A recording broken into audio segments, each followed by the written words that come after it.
Gomez. I'm a professor in the religion department and also happily affiliated with comparative race and ethnic studies, as well as women and gender studies. I'd like to welcome you to our panel, which is called Migration Epistemologies. The bios for our speakers are in the program book, so I will invite you to look at those programs for more information about these speakers. And at this point, I will turn it over to our speakers, and I will ask that they introduce themselves and their work.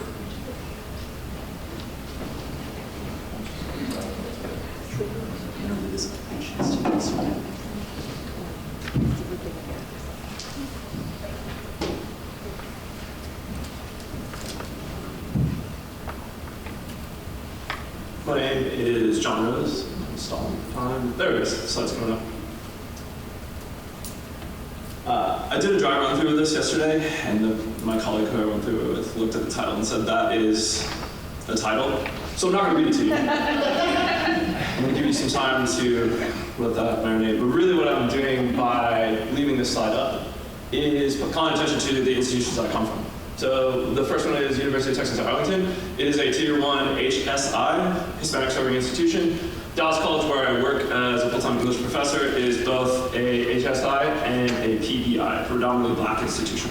Both of these designations have certain demographics that come with them. HSI is 25+% of Hispanic serving students seeking degrees, and then a PBI is 1,000+ students, 50% plus low income or first gen, 50% degree seeking, and 40+% identify as black. So the reason why I have this up here is these are the reasons why I'm going through some of the frameworks that I'm going through to try to speak to the issues that these types of students, the students that I teach, the students that I work with, and the students that I attend school with, have when they face online education in general, but especially online educational spaces. So with that overview, the second part of this is how did I come to choose this as a work that I wanted to do? And then after every one of these conferences or after every professional development setting, when you hear some sort of great speech, some sort of great pedagogy, some sort of great technique, someone in the room, either verbally or in their mind, sometimes it's me, asks the question, yeah, but how does this translate to online education? I think that question is both a good one, but I think it's also misguided because there's not one online education. And I think part of the reason why I'm going through this and looking at these different frameworks is a way of understanding what online education can be versus what it is now, but also finding frameworks that work for the students that we have. So my overview is based on the idea of pedagogy, people, and space. The quote from Enzel Dua kind of summarizes everything I'm working with there. In fact, the borderlands are physically present where the space between two individuals shrinks with intimacy. And I think in a well-run, a well-designed digital space, that intimacy can be even closer than what we have now. And it's a way that we can allow students into these types of academic spaces, and especially students who have issues with accessibility, issues with taking care of someone at home, issues with coming to campus, but they're still seeking this higher education that we are trying to provide. Didn't mean to do that. Also, part of this is I want to acknowledge my own identity. I'm a white male teacher in these classroom spaces, so not many of my students look like me. But I think that positions me in a particular way that I can speak to this because too many of these online spaces are designed for and by people who look like me and not enough for and by people who look like my students. So that's really what I'm trying to go through with this. And I'm calling this a digital sovereignty. I'm still working on that idea. But it's the digital basis for students to have a say in their education in online spaces much more so than they do now. And then the redesign or the designing itself from the ground up, what that looks like, what we can do to make it better, how we can incorporate culturally relevant pedagogies, but more so than anything else, how we don't just take traditional classroom frameworks and just plop them online and say, boom, that's good enough, because in fact, it's not good enough. So Enzel Dua in space.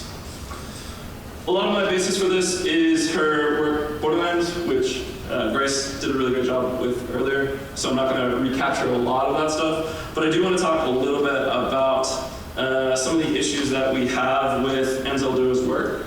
She, in her work, is harkening back to a sort of indigeneity that existed pre-colonization, an indigeneity that she herself is not super familiar with.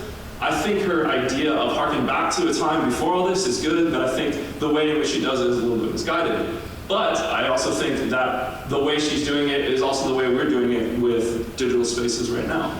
We're taking online spaces and putting them in shells and in frameworks and in using the things that we've developed for face-to-face education, face-to-face spaces, and just putting them on there one-to-one when they don't translate one-to-one.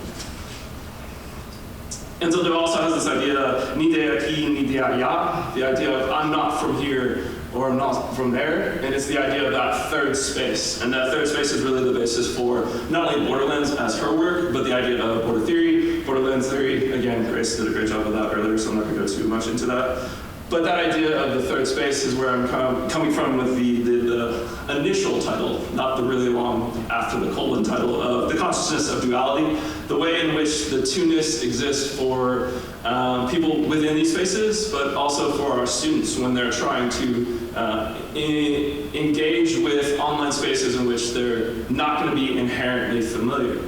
Too often we use the term like digital native, and I think the people who use that term don't really understand what they are in fact saying. The students might be innately familiar with certain aspects of online life, but the frameworks that we put onto online spaces for education are not innately familiar to students. They're not really innately familiar to anyone because they're not really innate. They are frameworks that we've taken from traditional face-to-face classrooms and try to put it on online space because we don't have anything else, because it's the best thing we have so far. So the idea behind that is looking at the classroom itself as this third space, a space that is not for the instructor or for the student, but for both, a place in which both have equal say and an equal opportunity to inscribe onto that classroom space, onto the space itself, something of themselves.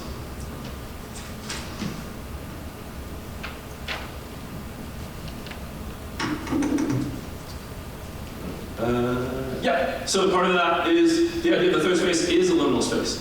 When engaging in online education, that is very much liminal. You log in, you sign in, you do your work, and then you log out.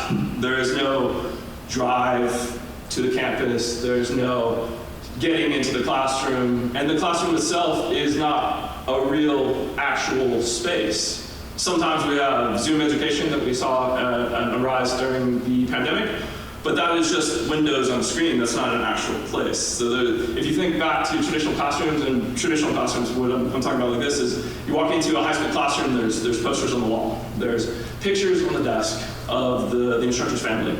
The desk is either very, very messy or like serial killer clean, but it is some way saying something about that instructor because it's their space.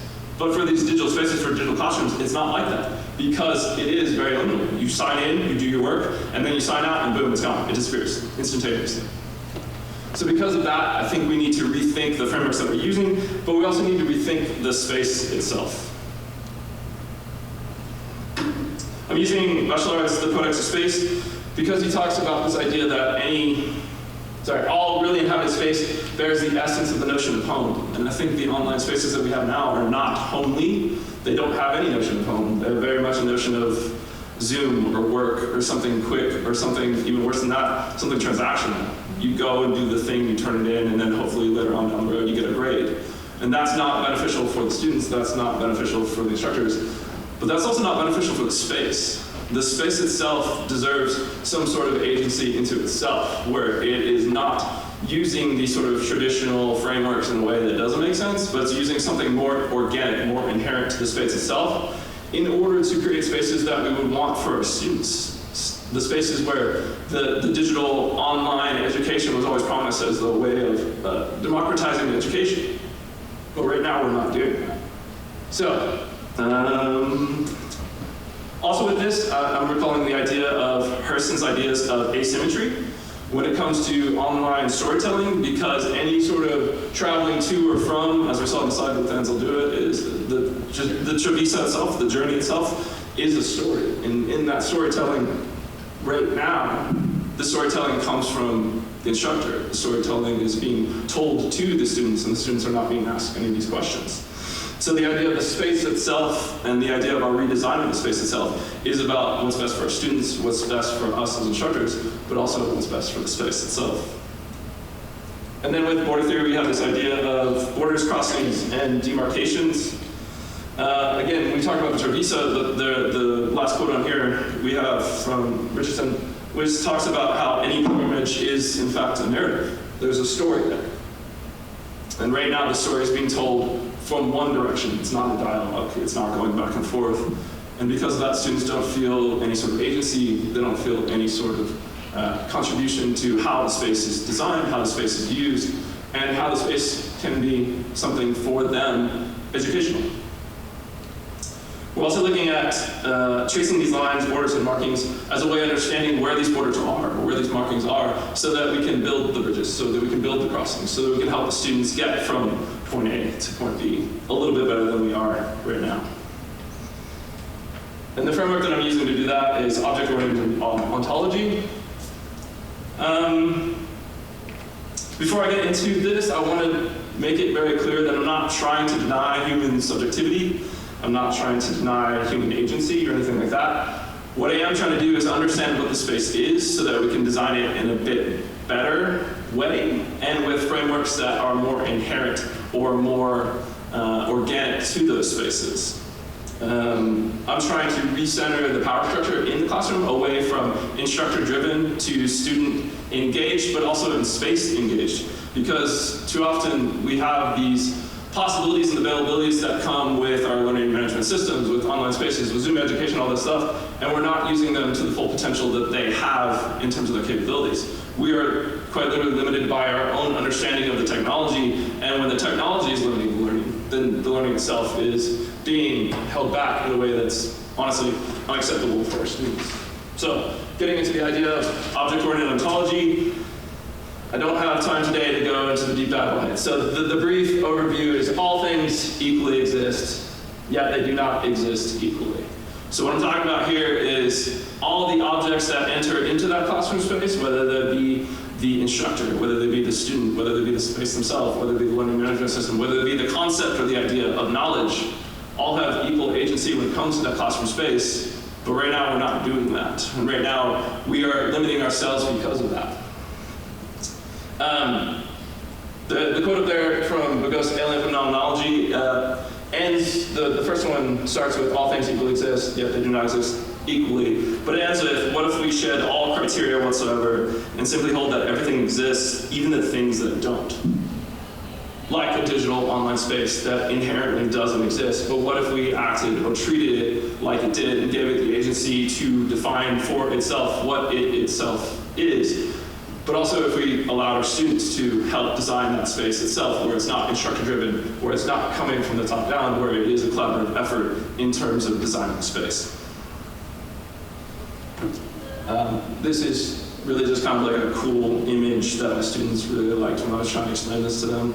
I went through the process, I teach composition, so I went through the process of, hey, I'm doing a project too. They're like, cool, what's it about? I'm like, object-oriented ontology, and they just don't immediately.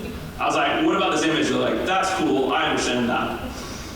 So part of it is me, shout out to my students, but part of it is the idea that we're familiar with the signifying chain, but what if that chain is not a chain that goes off into infinity? What if it circles back on itself? Or, more than anything else, what if it is an interwebbing of connections that aren't linear? What if it is more three-dimensional, in ways that objects can engage with one another in ways that are not just based on the iterations of the chain? What I'm talking about here is like the collective or the intermingling of the signifying for that space itself, for that online space. So again, the students are just as important in the space as the space is important as the space, as the instructor is important in the space, as the LMS is important in the space. But right now, it's all instructor-driven. Right now, it's all based on the availabilities that we have, and really, more than anything else, the instructor's knowledge or skills with a particular technology. whether that be the LMS, whether that be Zoom or anything else like this. Everything is limited by the instructor. But what if we didn't have that? What if we had a little bit more of a democratization about the class itself? So objects in online spaces, reproduction of the quote-unquote classroom changes the classroom. So if we have a new space for learning, we should have a different idea of what learning can and should be. And this I'm harking back to the idea of Benjamin's the work of art in the age of technological reproducibility. The online space exists, the online education exists, but it's not just traditional classroom done online the way we're doing it now, or at least it doesn't have to be. What if we designed it knowing that it is going to be reproduced, knowing that the object itself is made for reproducibility? What if we designed it slightly differently? And really it's just, like we said earlier, the harking back to the democratic ideal, or the democracy in action, the possibility that online education, but online spaces, the internet itself, was marketed as. This is the place where anyone has the ability to say anything. What if we actually make that a possibility in our classroom spaces? And then part of this is, with the object-oriented ontology, I'm talking about the idea of ambient rhetoric. How do we understand what the space is saying? How do we understand what the space wants? How do we understand how to design the space in a way that we can attune our students to the space itself, but how we can attune ourselves to what the students are needing and wanting and desiring. How we can attune to the space itself so we can design it in a way that is a bit better than it was before. Rather than, as on the bottom of the slide, it talks about, rather than just inscribing the structures or the frameworks of traditional classrooms onto the online spaces, what if we designed with online space in mind? What if we designed knowing that it was going to be digital, that it was going to be reproduced, that the students would have agency and ability to build some of the structures that are existing within the space? And again, if we go back to the idea that I don't like about digital natives, a lot of the students know a lot more of the technology than I do, and I'm pretty much up on the technology in a lot better way than most of my colleagues are. So that doesn't say much for the possibilities of future online classroom settings if we really are just, again, relying on the instructor and their knowledge of whatever technology it is that we happen to be using. So this is an idea of or uninscribing the spaces, reinscribing in a way that the students have a way of saying something about the space, saying something about the education, saying something about the things that happen in that space, but also uninscribing the things that the instructor has put there, the things that might keep students from learning or might keep the space from becoming its ultimate potential. And then as a way of ending, I'm going to say it's wayfinding because I don't have answers. If I had the answers, I would have written the book. I wouldn't be talking to you. I'd be charging $45. It'd be online. It'd be on Amazon. I'd be rich. I'd be retiring. But instead, I'm here talking to you on a Friday afternoon. So it's just wayfinding. What the wayfinding idea is looking at the topological assemblage of frameworks that we have now and maybe redesigning or adding or deleting or changing that framework. The assemblage of frameworks, going back to the idea of ambient rhetoric, the assemblage can be anything that we want it to be because we have to inscribe on a space that doesn't exist everything that we want to exist there, but we're inscribing certain things that only exist in face-to-face classrooms and nowhere else in the world. What if we tried to inscribe onto the spaces something that's more inherent to the spaces, more organic to the spaces, more in tune with what the students are wanting, needing, desiring? And then the last little bit on there, cultural ways of knowing. Students often have a lot of knowledge, but the knowledge is not the type of knowledge that's respected in the academy. And too often students don't realize the things that they know, or how powerful the things that they know are. So by redesigning, using things like ungrading, growth-mindset design thinking, just to name some of the ideas here, some things that we can do in spaces that don't exist, that don't inhibit student learning, that don't inhibit the space itself, and trying something different. Gonzalez calls it abuelita epistemology. I'm not going to be able to say that. Thank you. Assist from the crowd. The idea behind the ways of knowing that old folks have, the ways of doing things that we always used to do them, fading away. I saw an earlier talk about the idea of the oral traditions not being recorded and people needing to be paid to record themselves because it's worth their time and effort. It's the same concept here. The ideas of how we always used to do things are slowly fading away as the people who used to do those things are slowly dying off. And then culturally relevant pedagogy. The idea we have here is the intentional design of culturally relevant spaces. but really excising the systemic issues in society that we are putting onto these spaces just by putting some sort of structure that is based on face-to-face classroom structures, which we know are problematic, onto these spaces. What if we didn't do that? An example of this is in the book called High Impact Practices in Online Education, edited by Linder and Hayes. They talk about writing intensive as one of the culturally relevant pedagogy practices, but writing intensive in face-to-face classrooms is not the same as writing intensive in online classrooms, because online classrooms are delivered in such text-heavy formats. By having writing intensive on top of text-heavy, you are going beyond what they're calling the literacy load of the students. They're literally overwhelmed by the sheer amount of words on the screen at a time, or the sheer amount of work that is in Word format, that they themselves either just disregard it or just shut down, don't really want to participate. So the idea of high impact practices aren't the same face-to-face as they are in online settings. That's just one example. There are plenty of other examples that we can call to. It's the idea of looking at what is culturally relevant, what is practical for these spaces in these spaces, not just what has worked traditionally in face-to-face classrooms and then trying to put it in a digital space. But it's also the idea of two sides of one reality, the inner and the outer that we have up there. We have the thinking, the feeling, the face-to-face and the online. They are two spaces, they're two sides of one coin. They're not the same. And too often we're treating them like they are the same. And too often we're trying to make the online into a digital version of the face-to-face. And historically speaking, that's not working the way we need it to be.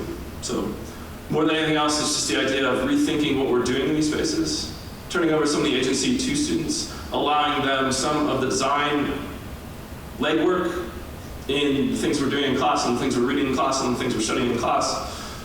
But just really asking the questions, is this something that is suitable for the online space, or is this something that I've always done, something that I'm familiar with, and I'm just going to do it again? And then citations, because those are so important. Thank you.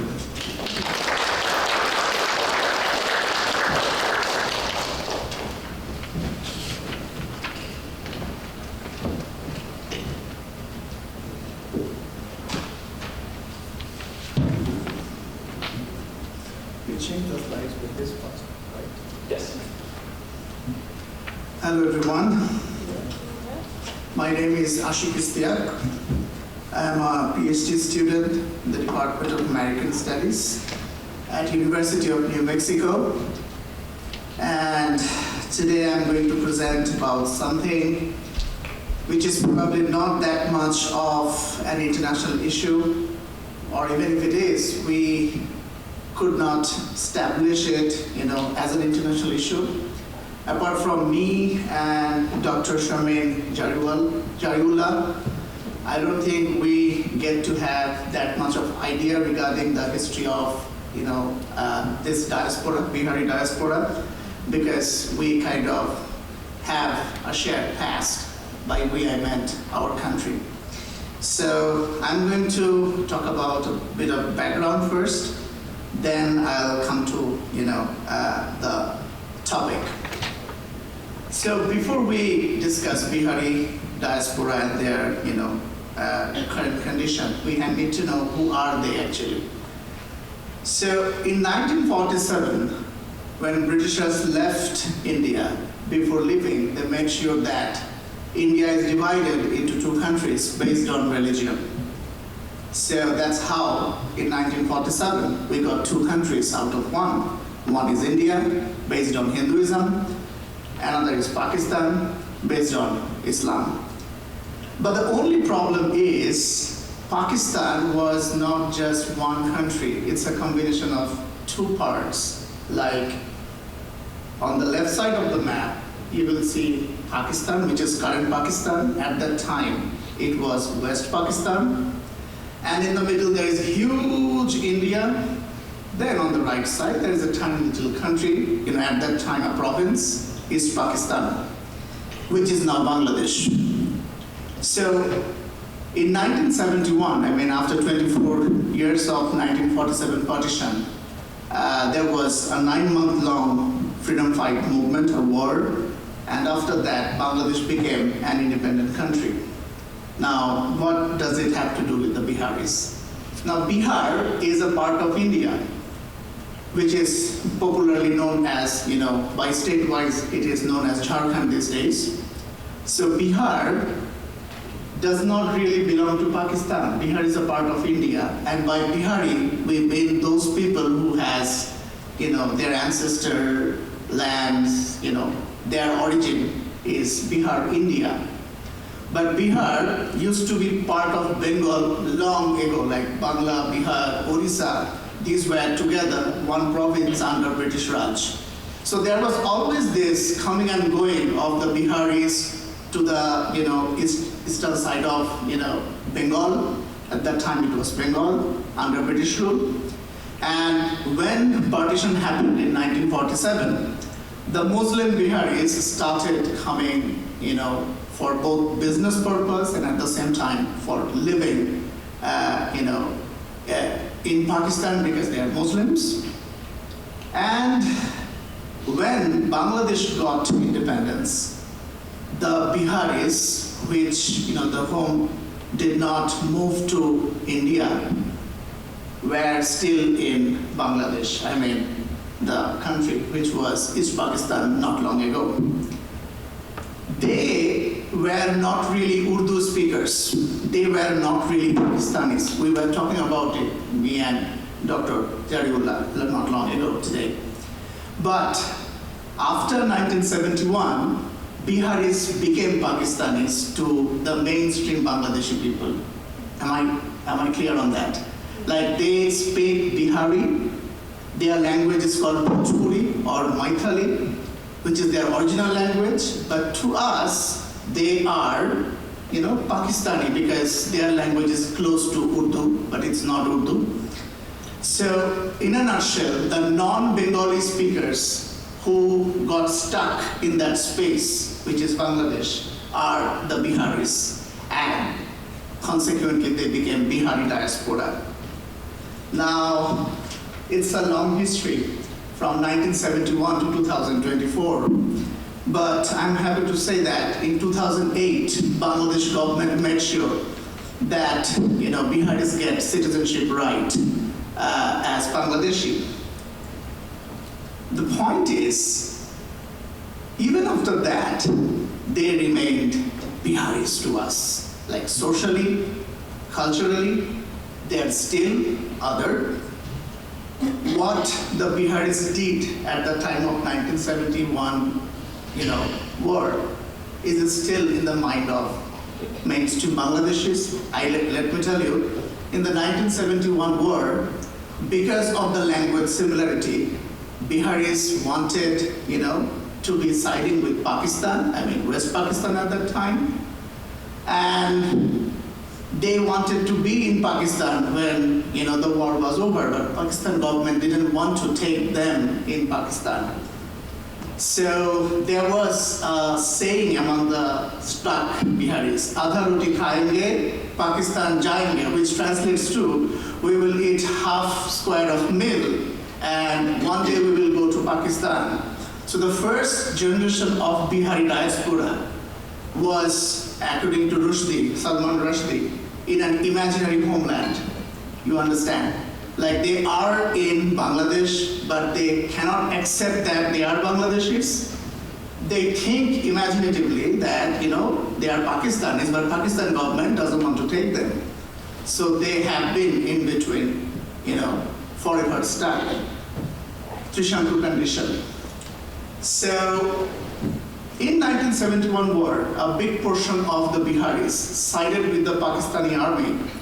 And at that time, there was massacre, especially with the Hindu families living in Bangladesh or East Pakistan at that time. So Biharis actively participated in that massacre. By Biharis, maybe I'm doing generalization because not all Biharis were, those participants of the massacre. There were many Biharis who saved Bengalis, who saved Hindu Bengalis from the massacre or from the, looting and everything else. But since a greater portion of those Bihari population participated, and did not want Bangladesh to be born, they are still framed as Rajakars. Rajakars means traitors. And the mainstream Bangladeshi people still see them as Rajakars or traitors. But it's like 53 years. So what did the first generation of Biharis do has nothing to do with the second generation or third generation of Biharis. Now the first generation of Biharis were diaspora by force. But the second and third generation of Biharis are nothing but diaspora by fate. You know what I mean? So the problem is, they are born in that land. They shared that land, schooling and everything, but they cannot be part of it. Maybe since 2008, politically they can, but culturally, or you can say emotionally, they will not be accepted, and we don't know when they are going to be accepted. Now, can you show the book I was talking about? In my theoretical framework, I am constantly changing my mind. As you can understand, it's a very sensitive and taboo kind of topic in my country. Maybe I am able to do this presentation because I'm in America, or maybe I'm not in Bangladesh or Pakistan or India, because you will find three different kinds of narratives of 1971. India has their own narrative, Pakistan has their own narrative, of course, Bangladesh has our, own narrative, and they are conflicting. So, Biharis, when we talk about Biharis or anything that is connected to 1971, there is a big chance that you will be treated as a Rajakar or traitor. Maybe in my country, I am going to be addressed as a traitor. I think in the country of Dr. Sharmi Zariullah, it is pretty much the same. Because in Pakistan, there are so many Bengalis who are similarly stuck, and their situation is similar, if not worse. So this book, why I chose this book of Anam Zakaria. Anam Zakaria is a Pakistani-Canadian anthropologist, and in my understanding, she is the best historian and anthropologist in this area. See, I am a Bangladeshi. I am supposed to hate Pakistan, quote and unquote. But I'm saying her book, 1971, justified the narratives because she did not side with any sort of narratives. She tried to portray 1971 from from an unbiased perspective, or as neutral as she can be. She, rather than siding with any political party, she wanted to make it an academic issue, and which should be the purpose of us. Keeping aside our national pride, if we can't really make an academic space where we can discuss like human beings, I don't think there is any issue of this conference or any kind of conferences like this. So if you want to know about 1971 and all three versions of 1971, this is a great book. Also 1947, is portrayed here. And about Bihari diaspora in Bangladesh, because Anam Zakaria went to India, also went to Bangladesh when she was, writing this book, and she had lots of experiences which she, incorporated. So it's a personal narrative and a political narrative at the same time. Okay, now let me come back to the topic. Okay. So there is a film, like a web series in Hoichoi web series. Hoichoi is a platform like Netflix, popular in West Bengal and Bangladesh. There is a web series called Refugee, and in that, web series, the portrayal of second generation of Biharis is beautifully done. The director Imtiaz Hussain Shajib, he is a very close friend of mine. So he made sure that he is not taking any side either. He made sure that he just portrays the social and cultural and political problems experienced by the second generation of Biharis. And look at the issue. I don't want to make my research a 1947 or 1971 heavy research. I want to see what's happening after 1971, connecting to those diasporic communities. I think when we talk about South Asian diaspora, we talk about only those people who have left India, Pakistan, or Bangladesh and started living in Canada and America, but we don't really think about those diasporas who are within India, within Pakistan, within Bangladesh, but facing, a diaspora by fate. So that's my concern. So that web series, Refugee, portrayed the second generation of Biharis who want to love Bangladesh, who want to be accepted, but they are accepted, you know what I mean? So that's the thing, and that's what I'm going to be concentrating about. But each day I'm having new thought. I started this research in the year 2022. Now it's 2024. I almost finished this research, but then I cut everything after I presented this topic. Like, it wasn't exactly this topic then, in another space. And I was told, are you a Bihari? I'm not a Bihari. So I have a co-author with mine, in this project. She is in Bangladesh right now, one of my former students.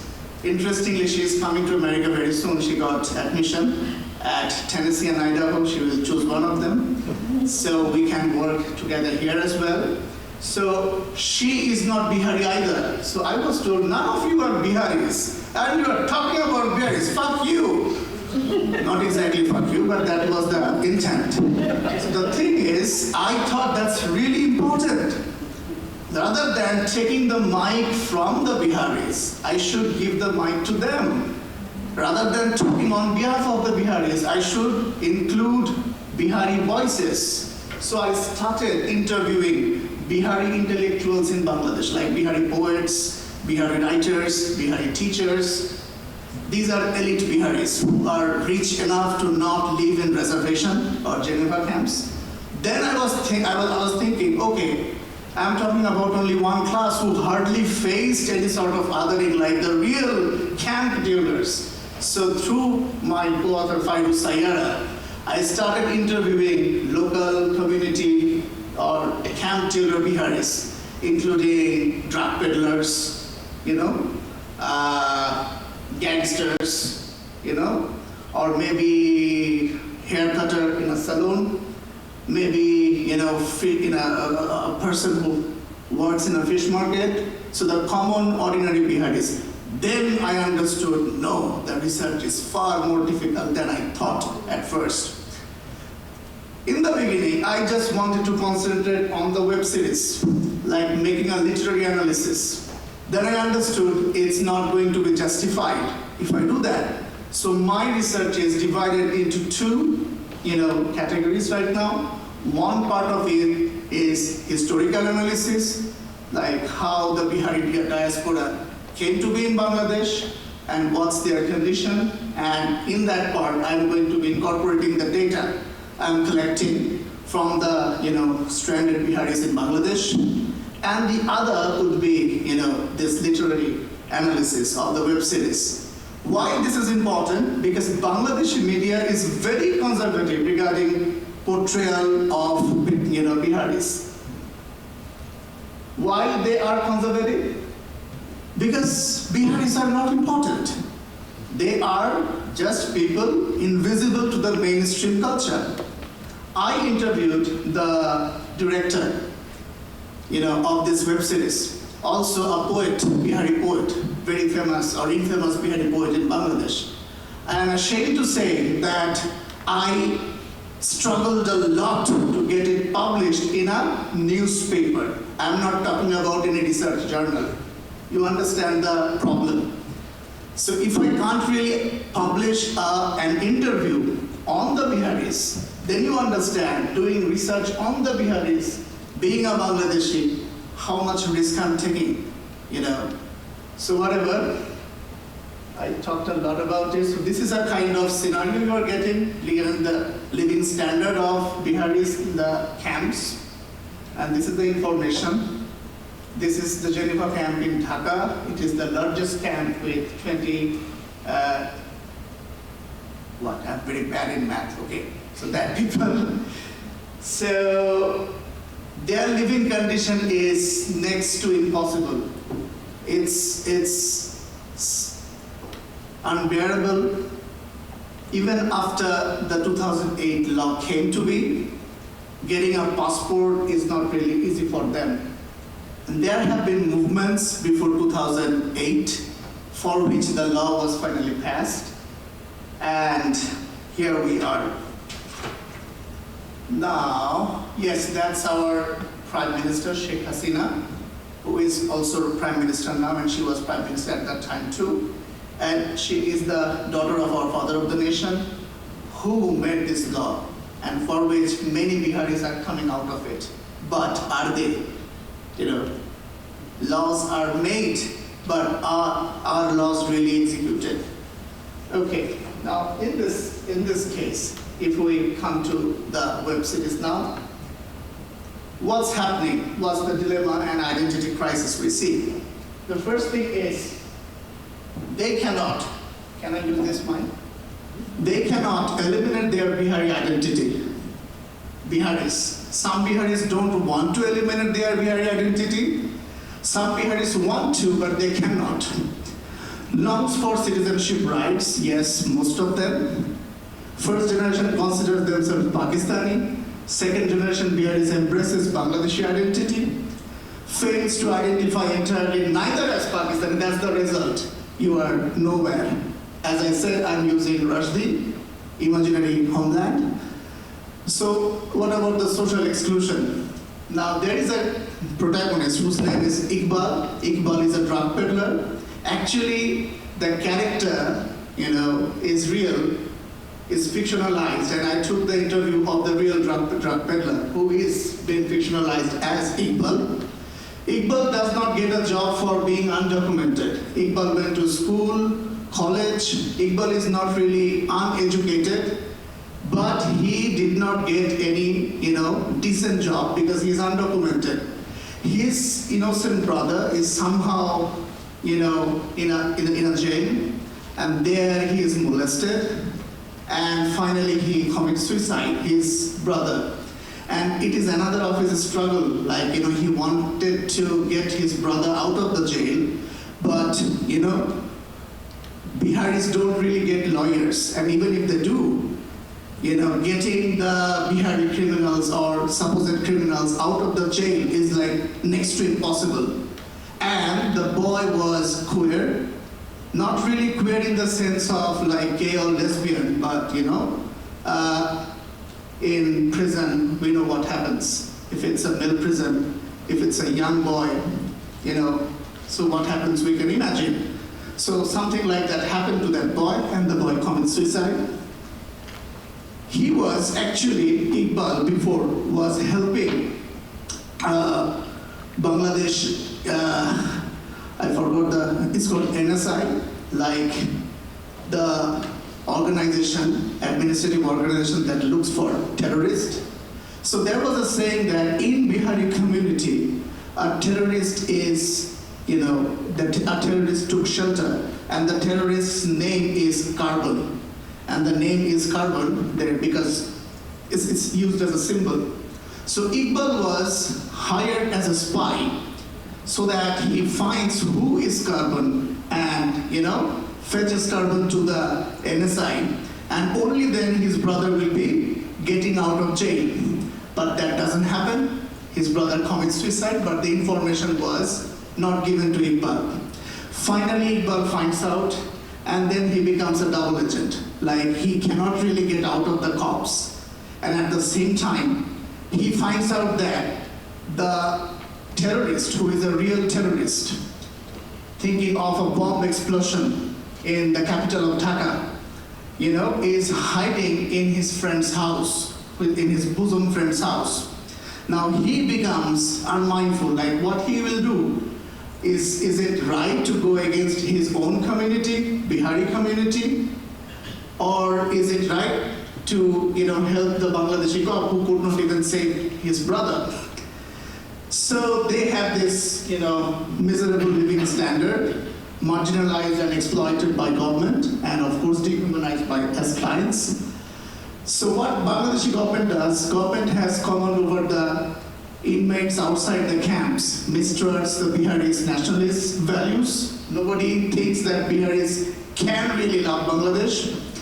Mainstream Bangladeshis do not socialize with them. Criminals and terrorists taking advantage of their othering wants to repatriate them. Now there was a Bihari leader called Osman Bhai. Now that's the leader for the Biharis who tried to negotiate their rights with the mainstream Bangladeshi politicians. But it turns out that Osman Bhai is not the criminal, but under his what should I say? He doesn't know, but one of his disciples is actually giving shelter to Carbon. So finally, what happens is that Carbon doesn't get caught out, and Iqbal gets in between. There was a fight between Iqbal and his friend, and Iqbal gets shot. So that's when the web series first season ends. The second season has not been there yet. But there is a clear message here. If the second generation Biharis are not socially recognized, it breaks human rights. This othering generates more stereotypes. This hate story might turn into revenge story and bring terrorism and collapse. This might be used as a catalyst to the growing fundamentalism in Bangladesh. I'm really sad to say, but it's true, that there is a growing fundamentalism. Many think that Biharis have a lot to do with this. Actually, it's not true. Biharis are not that powerful to cause any, situation like that. But due to this issue, who are really terrorists are taking advantage. And if we do not recognize them as human beings, somehow there will be collapse. If we, spread hatred, we get hatred in return. And on this day, I'm boldly saying that Bangladesh, India, Pakistan should come out of their 47 and 71 history and try to find out how to solve the problems which we have now. The problems, of relationship among these three countries are doing no good. But do the countries really understand? If I am right now in Bangladesh, I might be able to say that. If Dr. Jariullah is in Pakistan, can she say that there? And if she says that, will she be able to save herself from being politicized or targeted? We are in the era of surveillance. That's the culprit. Thank you so much.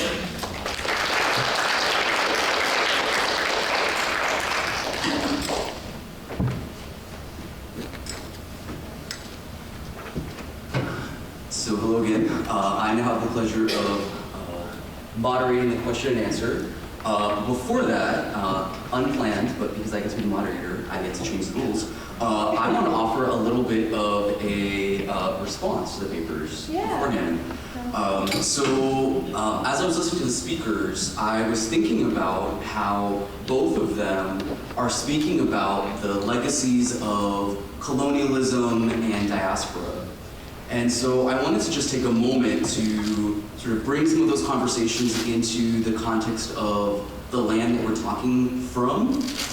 So in our TCU land acknowledgement, we talk about the Wichita and affiliated tribes. But I think it's important that we also recognize that the Wichita, along with the Caddo and the Comanche, were forcibly displaced to Oklahoma as a result of the Relocation Act of 1830. Today, the Dallas-Fort Worth area has one of the largest Native populations, and that is the result of federal relocation policies, which aimed to assimilate Native people by removing them from reservations. And of course, the reservation system was another way of seeking to ultimately eradicate Native people. So I'm thinking about how both of these papers are contending with the consequences and the legacies of these displacements. So one of the questions, which is kind of a broad question that I think about, is how might contending or reckoning with these histories and ongoing experiences shift or expand the way we think about our teaching and our research? So just as a way of sort of going back to some of the things that were mentioned in the papers, the first paper invited us to think about the web as a space that is seemingly free, but of course on the ground we recognize that it is not always a free space, and that there are many limits to what students are able to access, but also the ways in which they're able to access that. And so thinking perhaps more expansively about how we may reconsider or redesign this cyber world for learning and what it might mean to think about particularly the limits or the barriers to access these platforms for education. And then in the second paper, thinking about the legacies of British colonialism and its impact on Bahari people and the ways in which they navigate the world today in diaspora, thinking about the perhaps political consequences of how people are spoken about, and then the ways in which those experiences are portrayed in this online series. So, to return back to my initial question, I'm curious to hear y'all talk a little bit about how unawareness of these legacies, these challenges, shift or challenge or transform the way that you approach teaching and research. So I know a small question, right? But I imagine this then can open up to a broader conversation. Do you want to take that first? You sure? Yeah. Okay, it's an easy one. So the framework of your question is the basis for what I was looking at for this. I'm looking at online spaces because I feel like they are, I'm going to choose my words wisely. I still work in Texas. Because they're not as beholden to those sort of legacies that you're talking about, because they do have possibilities, and more so than anything else, because the students themselves are so involved in online spaces, not the online spaces of educational frameworks, but online spaces themselves. So by opening up or by connecting to those spaces and connecting to the places in which students already are, the idea of meeting students where they are, I think it opens up possibilities for subverting, for overturning, and for just otherwise completely neglecting those sort of post-colonial structures that still exist in, not only in society, but especially in certain areas of academic life, not only for instructors, but more especially for the students. So the online space as a place that is an escape, but also as a place that is open to new possibilities that are not as structured or not as set in stone, not as determined. It's probably a better way of phrasing that. Okay, let me start with an anecdote. I was in Germany doing my second master's, and I used to live in an apartment which was housed like the three of us. One was Nepali, I was Bangladeshi, and there was an Indian guy. And the house used to be, full of Pakistani students before, like we got the house from them. So when we had house parties, they would be invited. Like the Pakistani students, Indian, Bangladeshi, Nepali, we are having a meal together. And at that time, there was a big, thing going on between Modi and Imran Khan. He was the president at that time, or prime minister, I'm sorry. So when we were mixing up with each other, we barely talked about it. And even if we did, we talked about it from an academic perspective. Now that's my point, decolonization of academia. That should be the methodology. When we use decolonization, That first thing is, we need to understand that there is a problem. Colonization is not over. We need to understand that first. Then we have to create things like research writings, research-oriented books connected to history, connected to literature, connected to media, to challenge that very existence of colonial legacy. So if we cannot decolonize our mind, we cannot decolonize academia. But I'm really sorry to say, most of our academics within these three countries mostly are troubled with decolonization of mind.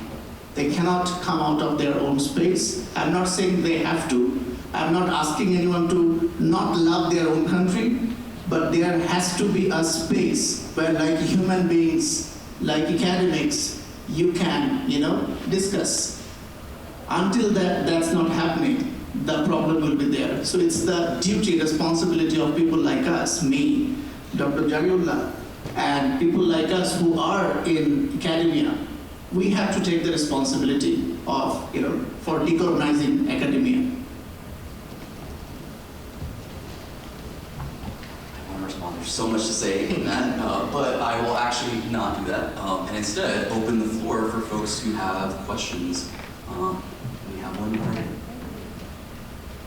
Hello, this question, may I have your name again, please? John. John, hi. I guess the question I would have, given the fact that you are doing this exploration of space, we're inviting students in to also just kind of build with that. How do we, as educators, transition from what I think we are still functioning in the web space as triage to this type of idea that, or move towards the proposal that you're putting forward? How do we go from just kind of like the emergency triage that we had to formulate because of COVID? How do we transition from that? For starters, that's a really great question. My dissertation is looking at, not necessarily the idea of triage, but I love that word that you used, but looking at post-COVID online pedagogy. That's what I'm looking into. The starting place, I would say, would be intentional design and intentional redesign.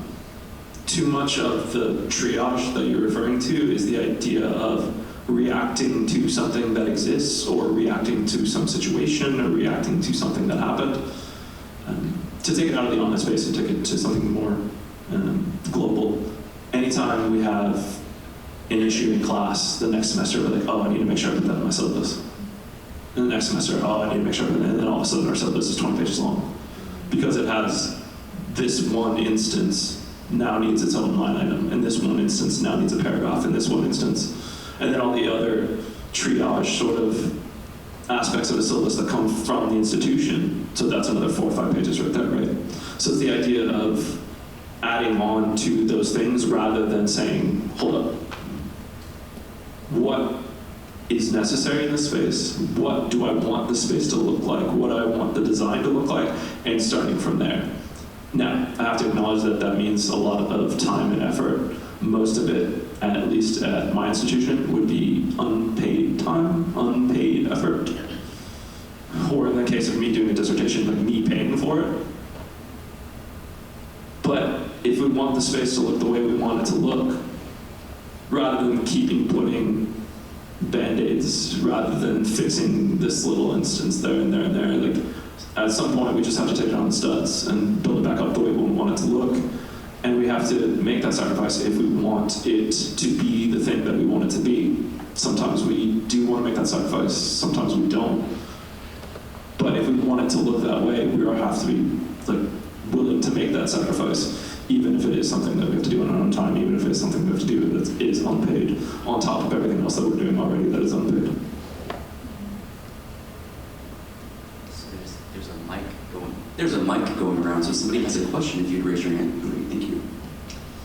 Hi, I have a question for each of the speakers. So, John, my question for you is slightly more praxis-based, and I'm wondering, and this is okay if you are still working through this or don't want to share an element or whatever, but I'm curious, as an educator, if there are methods that you have utilized to get your students to engage with, or to engage digitally in some capacity that you found work. Yeah, so that's my question for you. And then for Ashik, my question is,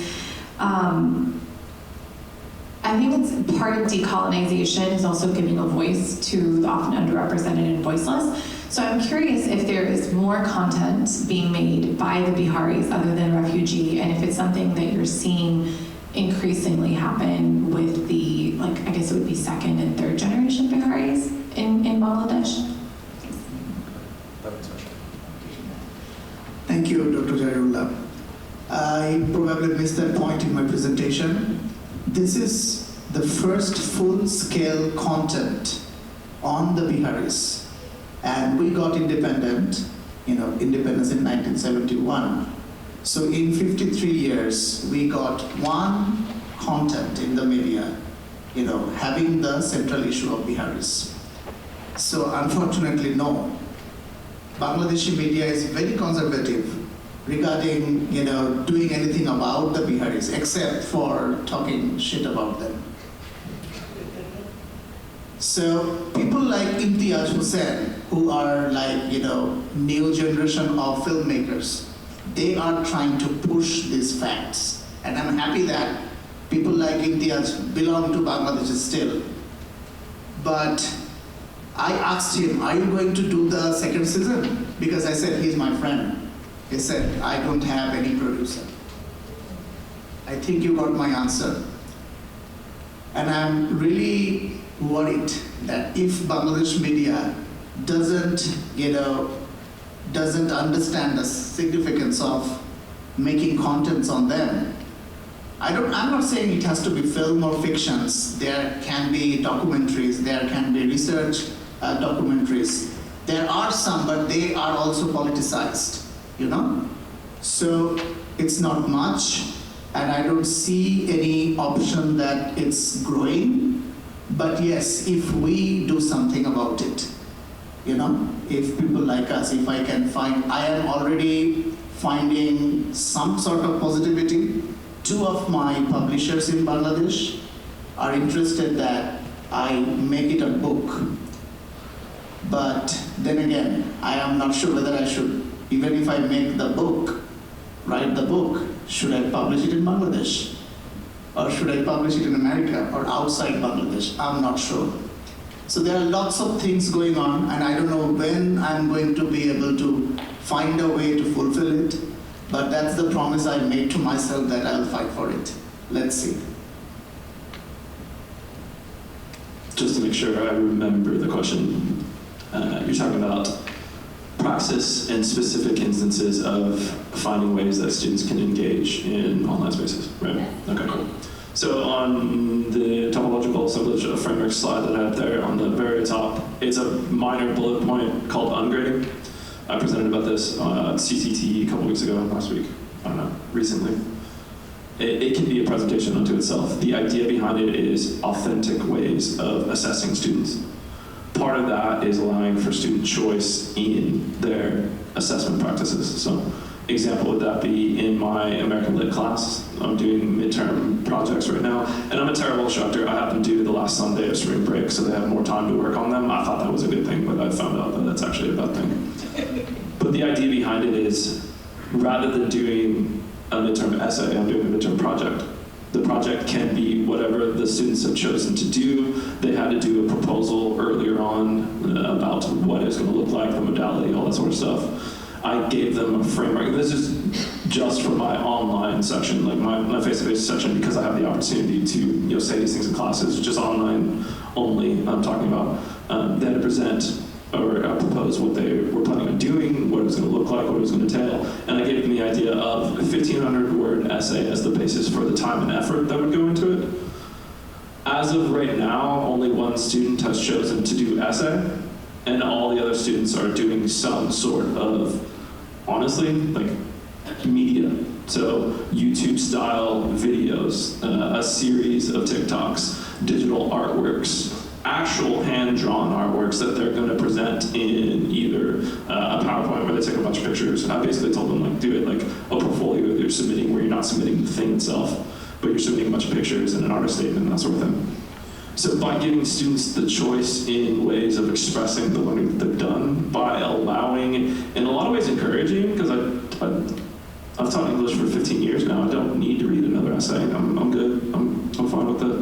But encouraging them to dive into those cultural ways of knowing that I was talking about. Like, they know YouTube, they know TikTok, they know Instagram in a lot better way that they might know than a 1,500-word essay. By encouraging them to go that route and then talking from there, all right, you're doing this on YouTube, but it's still an argument. You're still supporting it. You're still doing all the things that I need you to do SLO-wise.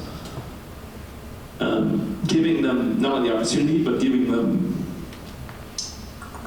the encouragement to do that's the major praxis point that I have at this stage, is like, go do something that you want to do, go do a project you want to do, and dare me to grade it badly.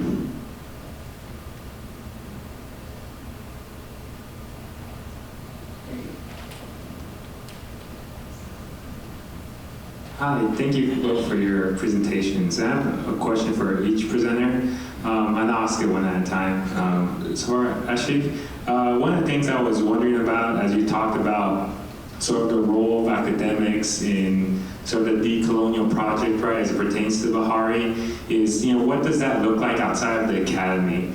So, you presented on the web series Refugee Right as kind of one way in which some of this work can be done, but what are some ways in which you imagine that, decolonization can occur, going forward? Okay, actually from the side of Bangladesh government, after the 2008 law, when the law was passed, the assimilating of the Biharis with the mainstream culture, for that project, the government took a lot of projects, like sending Bengali teachers in, Geneva camp, Bengali teachers, like Bengali school teachers, or sending non-Bihari Islamic scholars, such as teaching Quran, or maybe, bringing the Bihari communities or community children outside the camps, like the camp area, for nothing but like playing in the regular fields, because you'll be very surprised to know that in a field where people are playing cricket or football, if a Bihari boy is there and if it is identified that's a Bihari, nobody's going to play with that boy. In a shared school where the Bihari boys and girls are there, like government schools, they don't make friends with the mainstream boys and girls, and if they do, that's an exception. So the government tried to assimilate, the Biharis with the mainstream culture, but it's not really succeeding. And I don't really have a proper answer, like what we can do more. Maybe that's why I came to this academic project, like through this research, like I am interviewing them extensively. So far I have interviewed around 50 people from different professional background, as I said, from different classes of Biharis. Though class is a very bad word, but I'm talking about financial situation. So I'm finding many aspects, many issues about which I knew nothing. So I guess I need some time, or I have a co-author. We are also thinking of including Bihari writers who can write book chapters in our book, if we do the book finally. So I have some ideas, but these are all academic ideas. But outside academic, I don't know what we can do more. But I should find something. Maybe I will, within a time frame. Thank you. And for John, one of the concepts that you engaged with was, especially when you're talking about Ansaldua's work, is kind of the idea of a digital borderlands. Whenever, I think of the borderlands, right, there's obviously many things that go with that in terms of identity. Also, as someone who, studies things like punishment, carcerality, I can't help but think of how, the logics of surveillance bleed into things like online teaching, where we use Canvas here, and you can literally track if someone's opened up a file or how long someone spent, looking at whatever on the platform. And so my question to you is, how is it that your research sort of contends with these issues, or what are some experiences, maybe some of your students, particularly those who are, as you mentioned, right, primarily Latinx and Black at UT Arlington and Dallas College? What are some of the ways in which that manifests in your research? That's a really good question. I'll start with, just because those metrics exist, just because that data is there, doesn't mean that you, the instructor, have to use it to inform any of your decisions, right?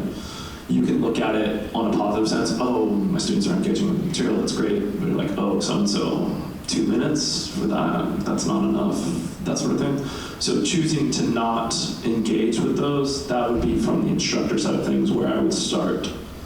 In terms of students, most of my students now are of the quote-unquote traditional student age, right? So 18, 19, 20, somewhere in there.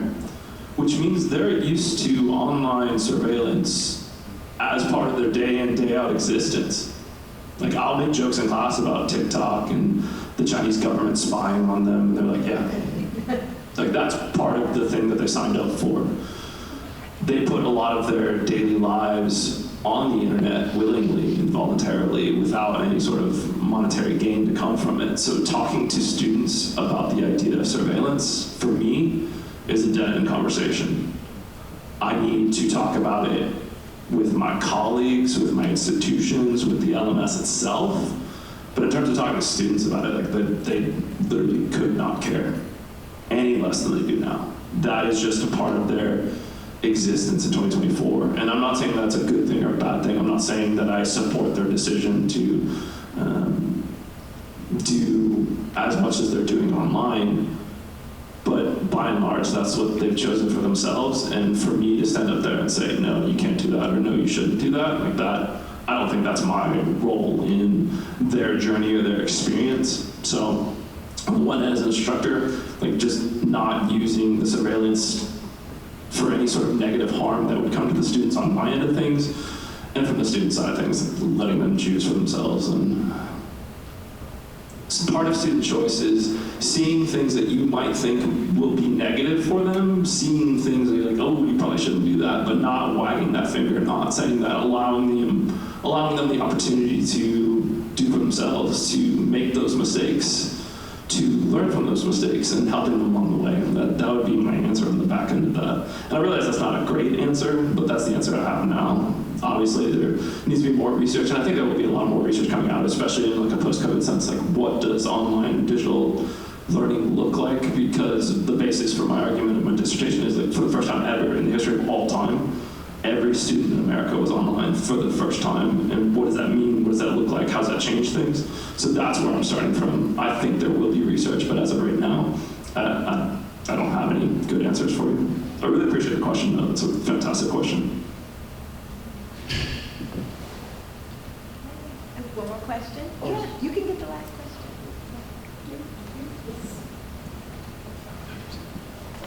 For Ashik, just and I may just be maybe my own ignorance, but it seems to me like one very interesting angle from what you're looking at is that what most people in the United States know about India, a little they might know about Bangladesh and Pakistan. What we know is the Gandhi story, right? And what we know is that that's like the one story of the political decolonization that we kind of know about. But I'm thinking that the story you're telling is actually there's some post-colonization happening, post-bordering that's happening even after the so-called decolonization, right? And I just think that that's a very interesting angle that your project can contribute to. That may be so obvious to you that you're not thinking about it, but I can definitely see that going there. If you have any thoughts on that, or need to correct me, feel free to. And for John, just I really appreciated that you really talked a lot about this desire to use the potentials of digital online learning to democratize the online space and to share power with students. And wondering if there are any practices that you were able to develop.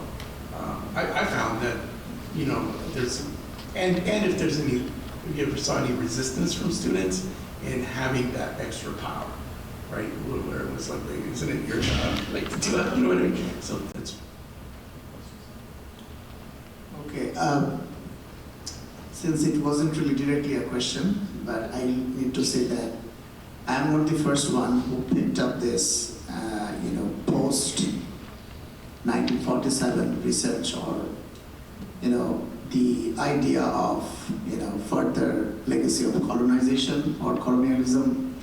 I'm not the first one. Of course, on 1947, on 1971, you will find hundreds of essays, hundreds of articles, academic or fiction, you will find them.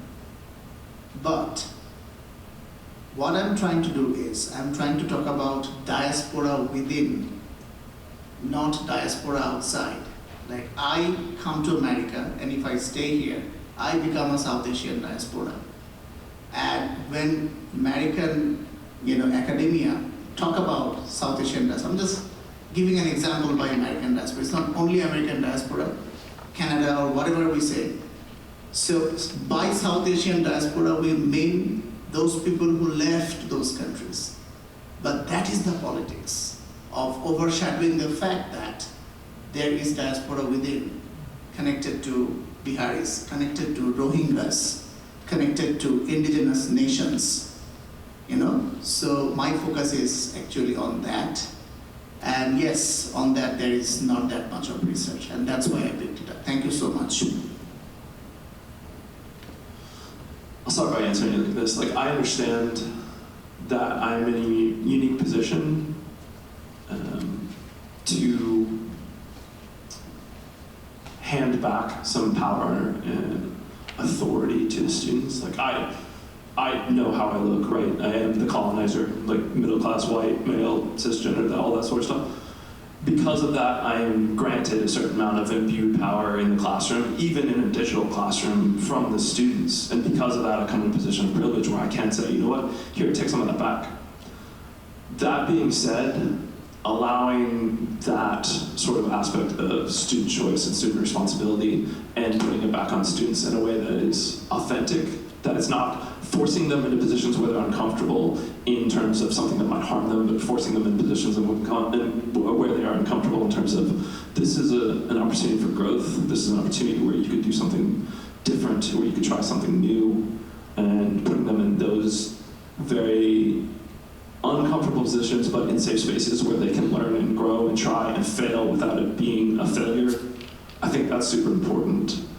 Students are gonna be anxious about something. That's the nature of being a student. You are in this tenuous space, am I gonna get a good grade? Am I gonna graduate? Am I gonna get the job? Am I gonna get whatever it is, right? Students will have these sort of anxieties about their position as student. So by shifting what I'm doing and granting them more authority, granting them more autonomy, granting them more of the structure of the classroom, are they anxious about that? Yeah, sure. But they're less anxious about, I talked earlier about the idea of ungrading. With ungrading and that sort of authentic style of assessment, I don't have conversations anymore about extra credit. So they're not anxious about that side of things, which is good. I love not having those conversations. I don't have conversations at the end of the semester about how can I boost my grade. I don't have those conversations, so that's a positive from my perspective on this. But within that, there's also the anxiety of, is he actually going to do the thing he says he's going to do? Can I trust him? Can I engage in a way that is not going to harm me? Those are different types of conversations. But I'd rather have those conversations than have conversations about extra credit, about boosting grades, about, I know I didn't do as hard as, or good work as I could have, or I didn't try as much as I could have, but is there any way that, I'd rather have conversations about, what do I want this classroom to look like? What is the thing that I want to learn? What is the thing that I want to present? What is the project I want to do? For me, those are more interesting conversations. Those are more authentic conversations. And those are skill-based conversations that the student can take with them. The idea of project creation, when you go to another class, when you go to a job or anything like that. Here's information, here's some research, do your thing. Having the ability or the confidence that, I can develop a project around this. That sort of stuff. I think that's a good thing to have. So this is not a panacea. This is not, I fixed all the ills that exist in higher education. It's just having different conversations about different anxieties that the students might have in a way that I think is more valuable, more authentic to who and where they are, and puts me in a position of facilitator, not in a position of top-down directing power over them, sort of authority figure, which I much prefer. Please join me in thanking